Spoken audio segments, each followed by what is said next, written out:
സുരേഷ് ഗോപി എവിടെ പോയി? കേന്ദ്ര സഹമന്ത്രി സുരേഷ് ഗോപി വയനാടിൽ ദുരന്തം നടന്നത് അറിഞ്ഞില്ലേ?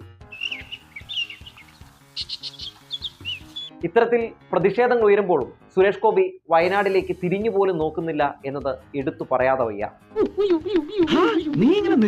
നിരാശയല്ലടാ, നിന്നെ പോലത്തെ ഒരു മരമണ്ടന്റെ കൂടെ ഇങ്ങനെ ഒരു മണ്ടത്തരത്തിന് ഇറങ്ങി തിരിച്ചല്ലോ ഓർത്ത് ചെയ്തു പോയത്.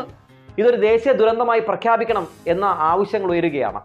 ഇതിനെക്കുറിച്ച് മാധ്യമങ്ങളോട് പ്രതികരിക്കേണ്ട കാര്യമില്ലെന്നും കേന്ദ്ര സഹായം നൽകാനുള്ള സമയമായിട്ടില്ലെന്നും സുരേഷ് ഗോപിയുടെ മറുപടി. ക്ഷമ വേണം, സമയമെടുക്കും. ഇത്ര ദിവസമായിട്ട് പോലും കേരളത്തിന് ഒരു അടിയന്തരമായ ധനസഹായം ഒന്നിനും പ്രഖ്യാപിച്ചിട്ടില്ല ഇതുവരെയും. അങ്ങനെ പ്രഖ്യാപിച്ചിട്ടില്ല ഇതുവരെ. അതിനുള്ള സമയമായിട്ടില്ലല്ലോ. സമയമാകുമ്പോ അറിയിക്കാന്ന് കരുതിയിട്ടാ.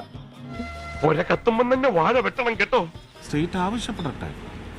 സ്റ്റേറ്റ് പലതവണ ആവശ്യപ്പെട്ടല്ലോ. ഇപ്പൊ കേന്ദ്ര പാർലമെന്റിൽ എല്ലാ എംപിമാരും ആവശ്യപ്പെട്ടില്ലേ? അതിനെപ്പറ്റി നമ്മൾ പറയരുത്, നമ്മളുടെ നയമല്ല. രാജ്യസഭയിൽ ഇന്നലെ തന്നെ കോൺഗ്രസിൻ്റെയും LDFിൻ്റെയും എംപിമാർ വലിയ രീതിയിലുള്ള സഹായം ആവശ്യമാണ് എന്ന് പറഞ്ഞുകൊണ്ട് ശബ്ദമുയർത്തുന്ന സാഹചര്യമുണ്ടായി. ഇവിടെ എങ്ങും നമ്മൾ സുരേഷ് ഗോപിയെ കണ്ടതേയില്ല. ജനങ്ങൾക്ക് എത്തേണ്ടതെത്തും. ഈ പറഞ്ഞതിന് മാറ്റമുണ്ടോ? ഇല്ല, ഉറപ്പാണല്ലയാ.